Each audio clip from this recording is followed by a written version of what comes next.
Grabar. Ya, reitero mis saludos nuevamente a la Miss y a Matías y les comento que el día de hoy vamos a hablar de lo que pueden ver en pantalla, que son los totalitarismos europeos. Este tema tiene directa relación con lo que hemos estado viendo durante los últimos encuentros virtuales, está totalmente relacionado, lo que vimos la clase pasada. Mati, no sé si me puede hacer recuerdo cuál fue como el tema Eh, que trabajamos. Periodo entre guerras. Exacto, comenzamos con el periodo entre guerras y dijimos que dentro del periodo entre guerras habían otros subtemas. Mencionamos la crisis de 1929, explicamos en el encuentro pasado cómo se dio esa crisis y por qué es tan importante. Y hoy día hablamos de los totalitarismos europeos, que es otro subtema que se encuentra dentro del periodo de entreguerras. Eh, ¿Cuál es el objetivo de este encuentro? Analizar la crisis del Estado liberal decimonónico a comienzos del siglo XX, considerando la depresión del 29 y el surgimiento de distintos modelos políticos y económicos en distintos lugares del mundo, en Europa, Estados Unidos y América Latina, y como los totalitarismos y su oposición a la democracia liberal. Y ahí aparecen mencionados algunos de los más conocidos totalitarismos. Eh, Como somos poquitos, cualquier cosa reactiva su micrófono nomás, Mati, y me pregunta. O también la mí si quiere agregar algo, ¿ya? Eh, Vamos al significado del concepto totalitarismo. Este concepto político define un tipo de régimen de gobierno con particulares características y esencialmente, y esto lo podríamos ir destacando, hace referencia a lo que ocurre en la primera parte del siglo XX. ¿Ya? Hay que colocarse en ese contexto para, que, para recordar, si la primera parte del siglo XX, obviamente estamos hablando de lo que ocurre entre 1900 y 1950 aproximadamente. ¿Ya?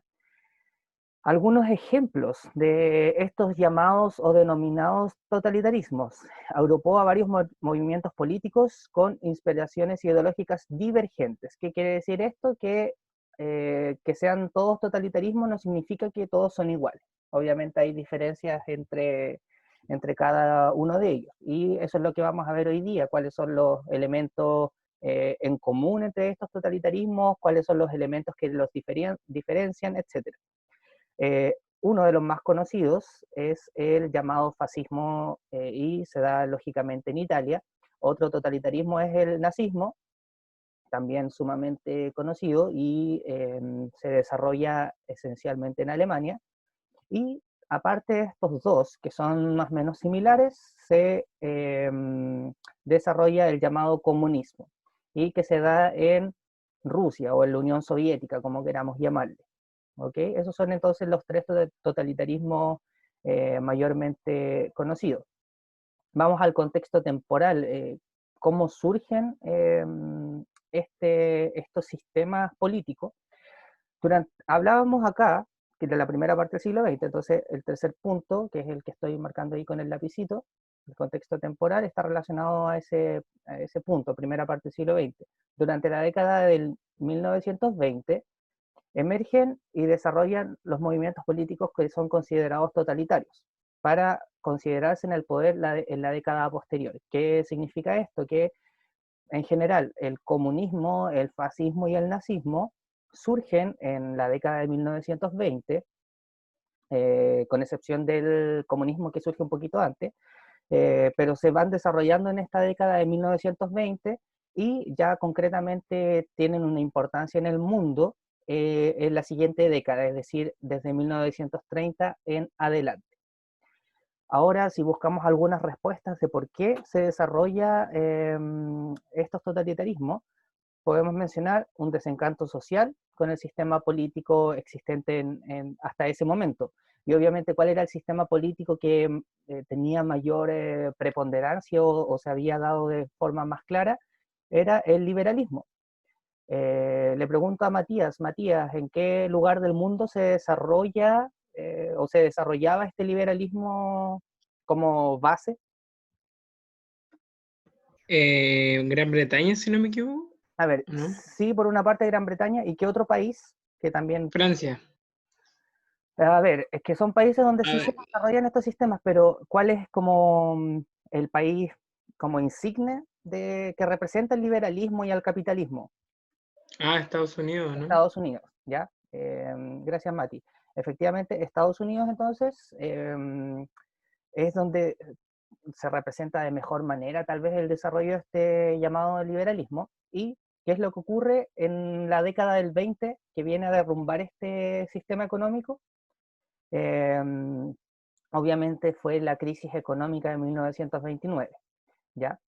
Em, Se menciona acá la crisis del 29 y también la crisis posterior a la Gran Guerra o Primera Guerra Mundial.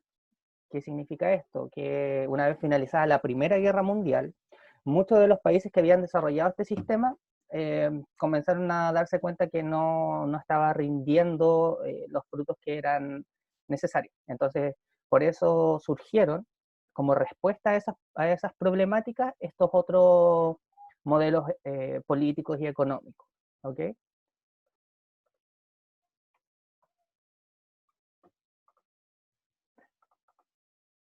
Algunas características generales, ya sin necesariamente especificar. A ver, vamos a, eh,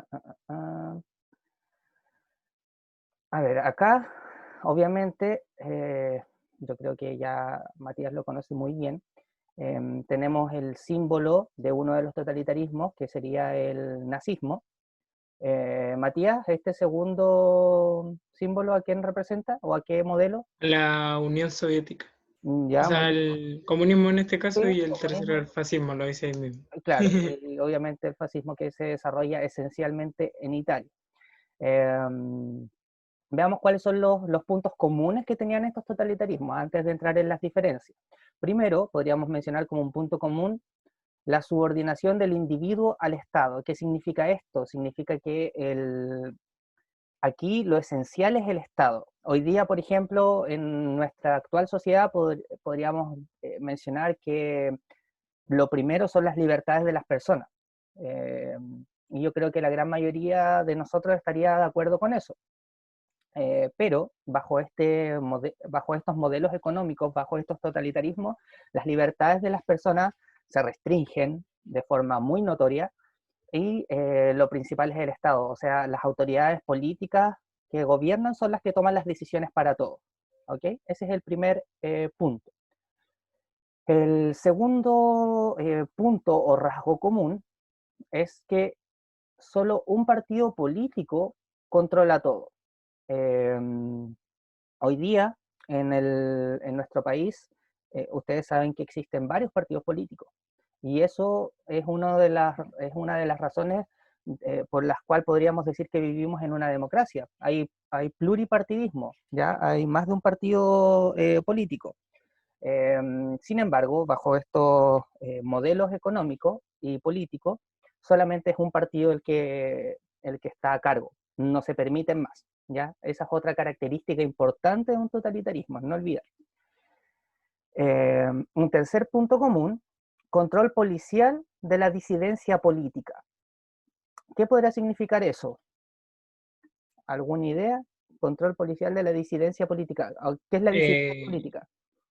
de que todos debían como pertenecer o adherirse a la idea política del país y que se controlaban bastante las personas que no compartían la opinión o que fueran en contra de la ideología nacional.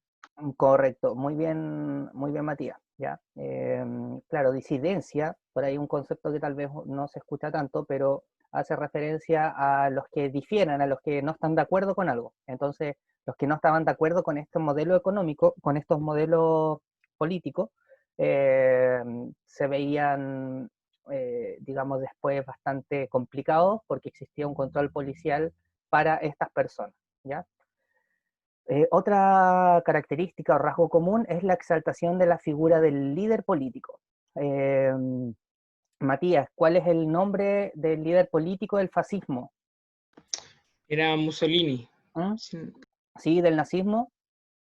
Hitler y del comunismo, si no me equivoco, era Lenin, pero A ver, creo que Lenin fue quien después. lideró el comunismo, si no me equivoco. No, es a la inversa, porque el personaje más importante aquí es Stalin, ¿ya? Ah, verdad, sí. ¿Ya? Y Lenin estuvo previo a Stalin, ¿ya? Y Stalin es el que después toma como el cargo, ¿ya? Pero las tres figuras políticas aquí se exaltan de una sobremanera, ¿ya? O sea, son prácticamente dioses para esta población.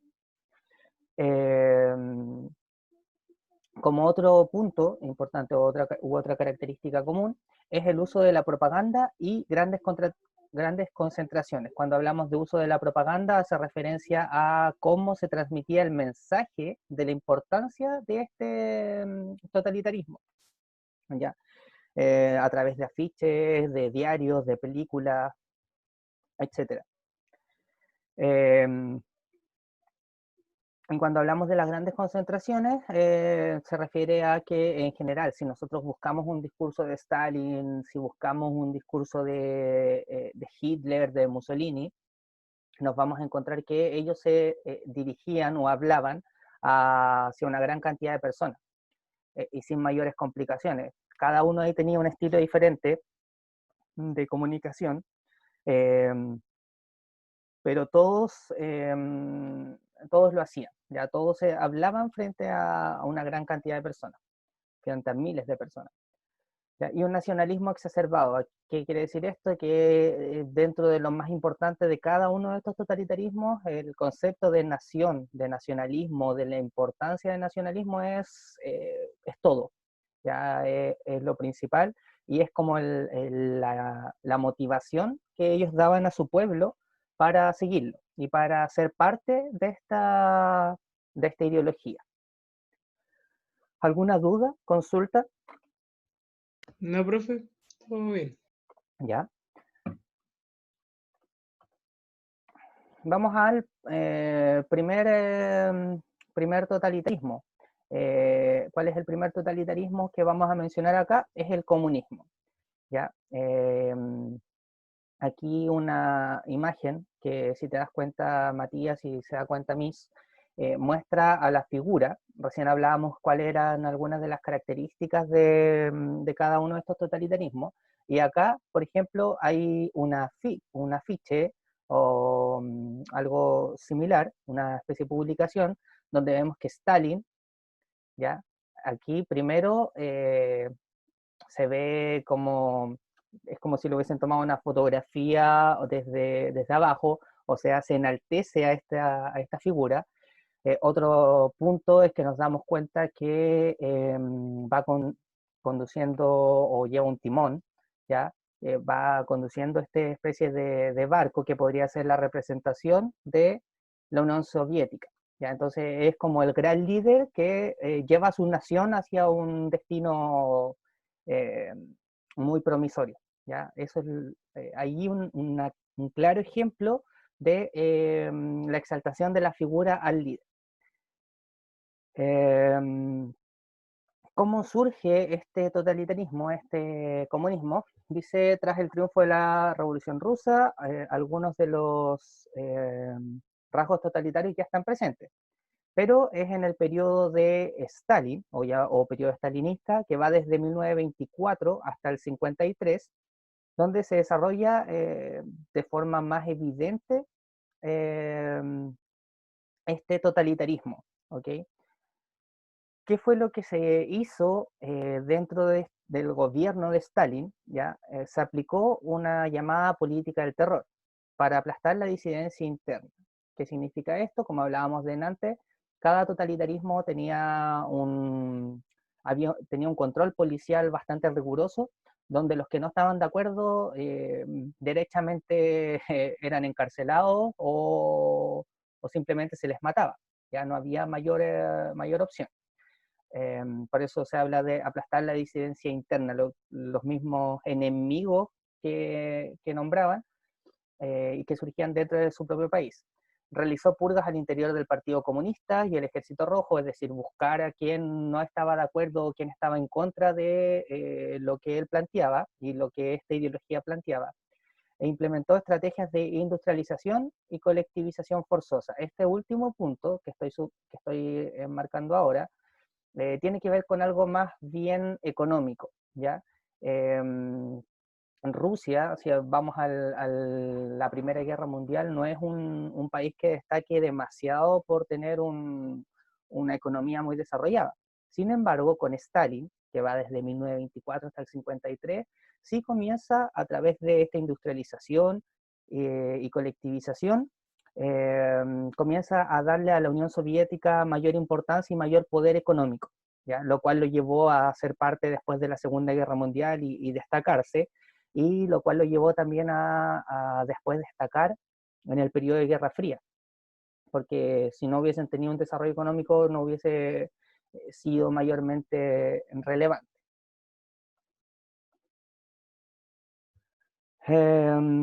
Respecto al fascismo italiano, aquí vamos a hacer primero la observación de la imagen. Evidentemente aquí la persona que estoy subrayando o enmarcando, él es Benito Mussolini, ¿ya? Eh, Mati, sí, Mati, ¿qué impresión te da a ti a Mussolini? ¿Qué es lo que hacía al ver esa imagen?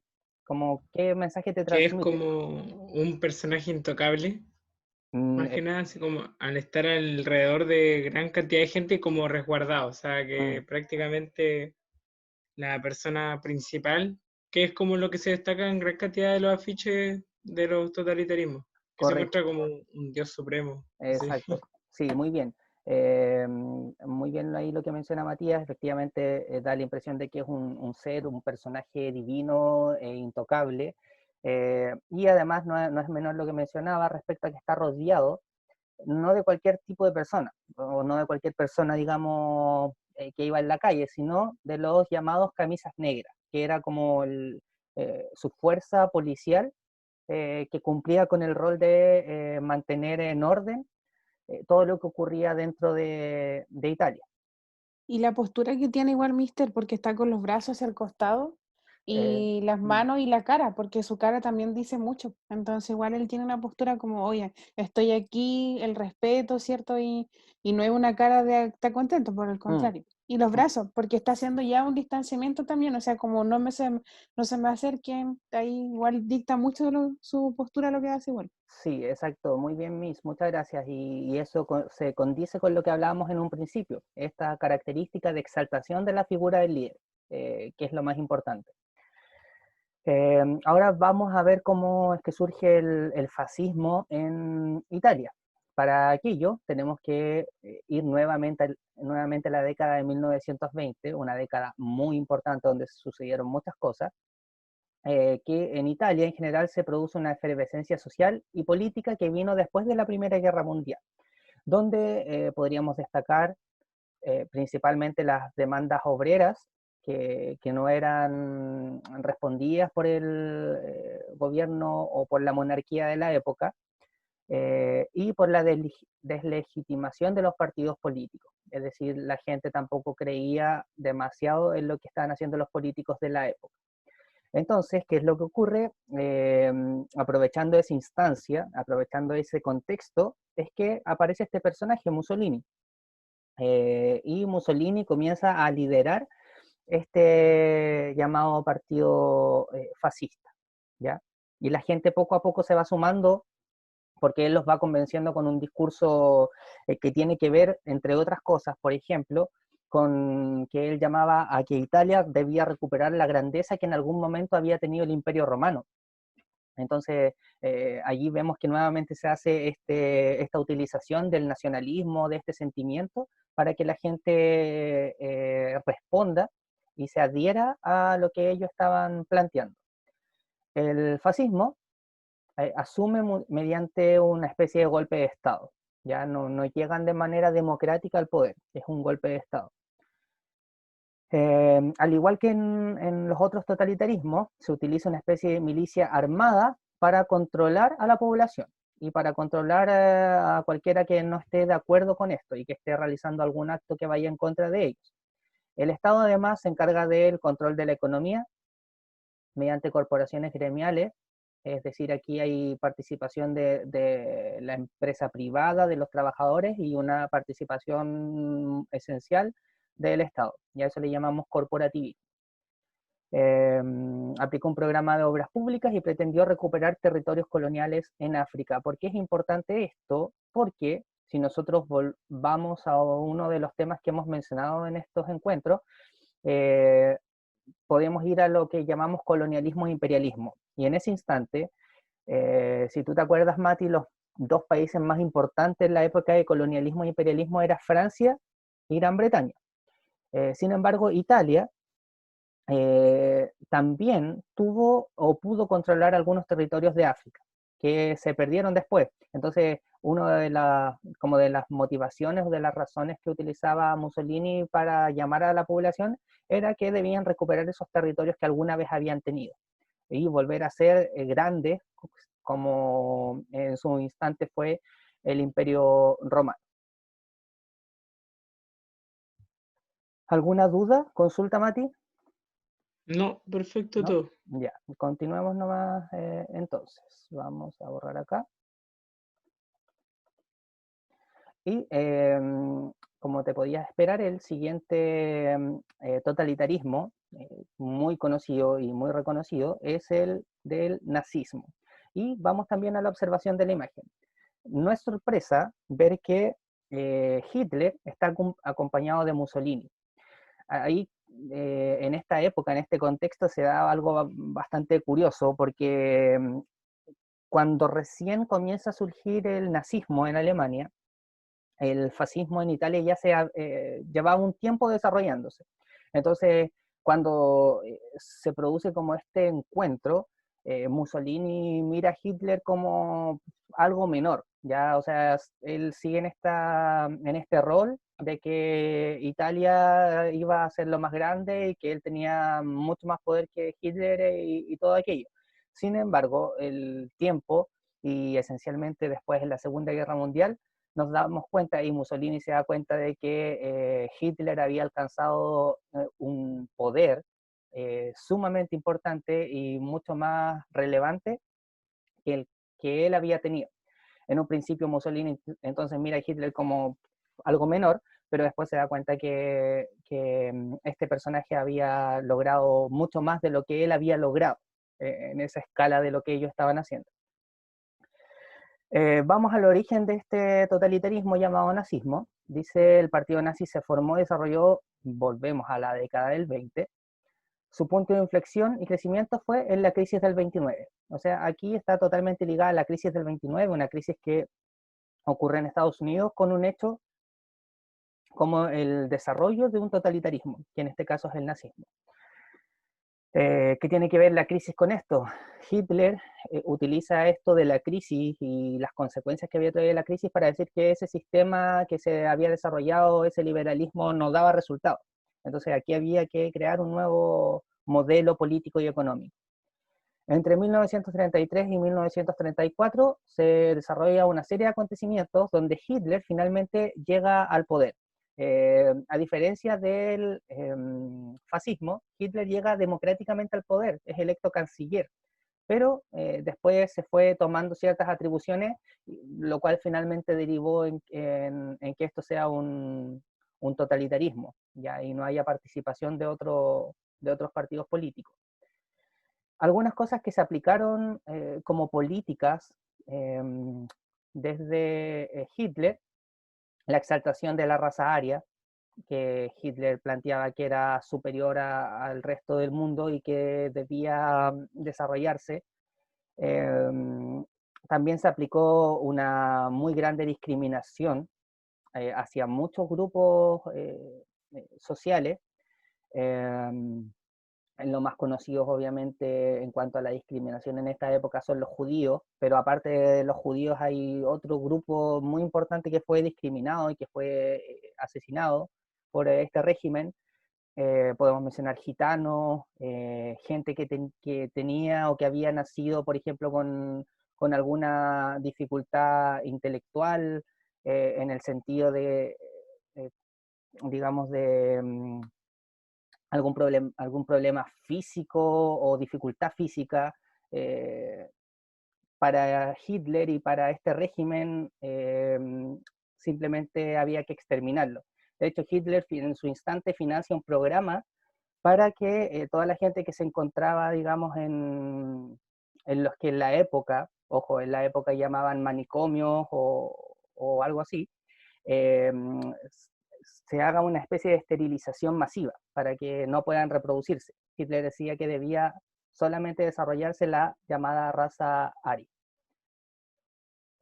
Otro aspecto importante que promueve Hitler en su instante es el desarrollo del espacio vital.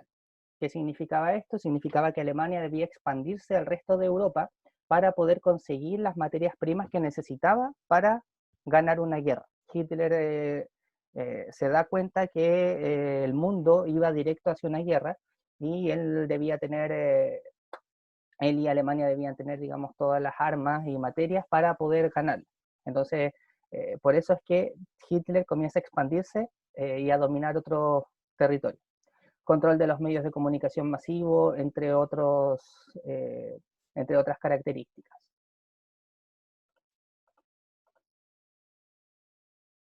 Eso entonces, todo lo que acabamos de mencionar, son los llamados elementos comunes y además específicamente cada uno de estos totalitarismos.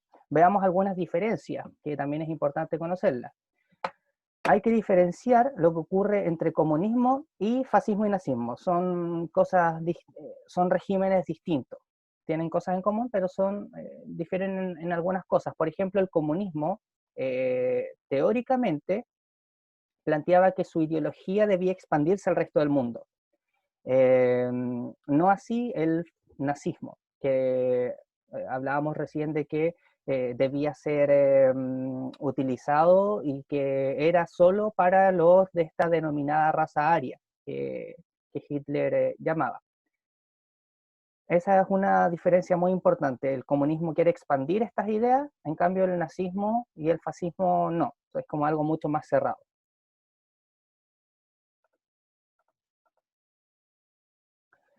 También una diferencia, y que la mencionábamos hace un instante, el nazismo al menos llega de forma democrática al poder, porque Hitler es electo canciller en su instante. No así las otras ideologías, que utilizaron una vía más violenta para tomar y quedarse con el poder. Otros elementos que diferencian los totalitarismos entre ellos mismos son, por ejemplo, el comunismo está obviamente discursivamente en contra del nazismo y el fascismo, y lo mismo a la inversa, el fascismo y el nazismo están en contra del comunismo en cuanto a sus discursos, ¿ya? Y esa rivalidad entre fascismo y nazismo versus comunismo, y sumado a la existencia del liberalismo que se daba por otros países, otras naciones, llevó y desembocó en lo que finalmente fue la Segunda Guerra Mundial. ¿Alguna duda, Mati, o consulta? No, perfecto. ¿No? Ya, a ver, nos quedan un par de minutitos. Veamos, miren, voy a dejar de compartir acá. Voy a tratar de que podamos ver un instante, un extracto del discurso de Mussolini, ¿ya? Porque el de Hitler, de hecho, en su momento estaba en YouTube, pero ya no lo puedo encontrar. Lo sacaron, lo bajaron. De igual forma es cosa de buscar ahí en el History o en Nat Geo algunos reportajes documentales y vas a poder ver más detalladamente aquello. Bueno, y acabo de corroborar y me pasa lo mismo con el de Mussolini. También lo bajaron, ya. Hasta hace un tiempo atrás estaban disponibles. Pero no sé, Mati, si alguna vez has visto discursos de Hitler o Mussolini. Sí, incluso tuve una vez la oportunidad de tener que disertar sobre los totalitarismos ¿Ya? y ahí tuve que recopilar bastante información. Si, por ejemplo, yo sabía que Hitler y Mussolini habían tenido igual alguna relación en cuanto de que, como guiños, así entre totalitarismo, ya que Mussolini hacía referencia a Hitler y así también. Y además Eh, de que he tenido la oportunidad de también analizar ¿Ya? algunos discursos en los que, por ejemplo, Mussolini decía de que el hombre nacía para el Estado y que uno tenía que prácticamente dar su alma por el Estado, ya que el Estado era lo principal y por lo que todos estaban luchando en ese momento. Correcto, sí, claro, la idea era que lo podamos compartir. A ver, pero mira, creo que acabo de encontrar uno que está disponible. Veamos, insisto, un minuto y medio para confirmar y recordar lo que tú mismo estabas mencionando y lo que hablábamos delante. Voy a compartir en este instante la pantalla a ver, esto está aquí. Ya, ahí debió cambiarse pantalla y voy a reproducirlo.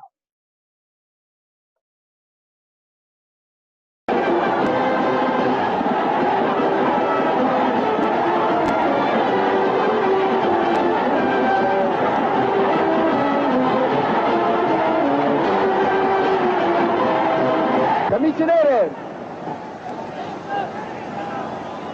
Popolo di Milano, oggi, con piena tranquillità di coscienza, dico a voi, moltitudine immensa, che questo secolo, XX, sarà il secolo del fascismo.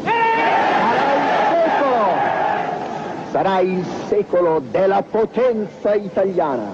Sarà il secolo durante il quale l'Italia tornerà per la terza volta ad essere direttrice della civiltà umana. Fra un decennio l'Europa sarà fascista o fascistizzata. Quando il fatale andare del tempo ci avrà allontanato da quest'età,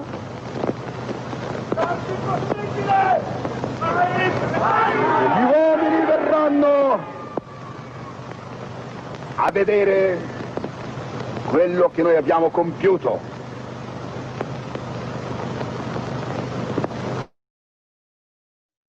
Ya, ahí entonces podemos o pudimos ver algunas de las características que estábamos hablando, la forma de hablar, las grandes concentraciones. No sé si, bueno, no hay que ser muy experto en italiano para poder entender lo que estaba diciendo. No sé si pudieron entender, Mati, lo que Sí, hacía referencia. Sí, sí se entendía, mister. mencionó a las Sí, camisas sí, negras, que este era sí. el siglo XX, era el siglo del Sí, fascismo y de que prácticamente de aquí a 10 años Europa iba a ser fascista o Mm. fascistizada. fascistizada, sí. Fascistiza, O sea, es sí, como decir, por la razón o la fuerza. exactamente. Mm. Ya, y eso es entonces una característica del fascismo, pero no solo del fascismo, sino en general de estos totalitarismos, de estos tres totalitarismos que pudimos observar en esta clase. Insisto, y esto nos lleva a lo que después fue la Segunda Guerra Mundial. El enfrentamiento entre estos totalitarismos desemboca en lo que conocemos como la Segunda Guerra Mundial, que es el tema que vamos a ver en nuestro siguiente encuentro virtual. ¿Alguna duda, consulta, acotación? No, la verdad es que no, todo bien Excelente, mister. Sí, todo muy Ya, claro, excelente. ok, Sí. entonces, Mati, bueno, yo cumplo con la tarea de igual enviarle a todos los que estaban interesados, voy a enviar una guía a ver, la que les envié o la que te envié la semana pasada o antepasada era de la Primera Guerra Mundial, o era del colonialismo e imperialismo. Si no me equivoco, era del colonialismo Sí, la guía de la... sí, creo que era colonialismo A e ver, me voy a imperialismo. fijar al tiro. Espérame, Ujú. mister. Ya. Yo lo tengo, parece que por aquí. De igual forma, entonces, voy a enviar una guía de Primera Guerra Mundial y una guía de periodo entre guerras. Ya ahí para que Sí. desarrolles un par de... Imperialismo era mister. Ya, para que, entonces, repito, Primera Guerra Mundial y periodo entre Ujú, guerras, voy a enviar guías para que desarrolles ahí un par de ejercicios si quieres. Y también ujú. al que esté interesado, después yo le puedo enviar las respuestas para que obviamente primero cumpla con hacerlo y después corrobore si estaba en lo correcto o no. Sí, Sí. pues. ¿Ya? Así Exacto. que ahí le voy a pedir a usted, Miss, que después le envíe a Sí, los chiquillos esas guías, por ni un favor. problema. No ¿Ya? hay ningún Así problema. que Ya, mister. con eso estaríamos por el día de hoy. Que estén muy bien, Miss, Mati, cuídense. Igualmente, mister. ¿Ya? Chao, Igualmente, Mati. mister. Chao, Que Miss, chao, estés mister. bien, Ya, cuídate. Chao, chao, que chao. estén bien, Igual, cuídense. chao. Chao.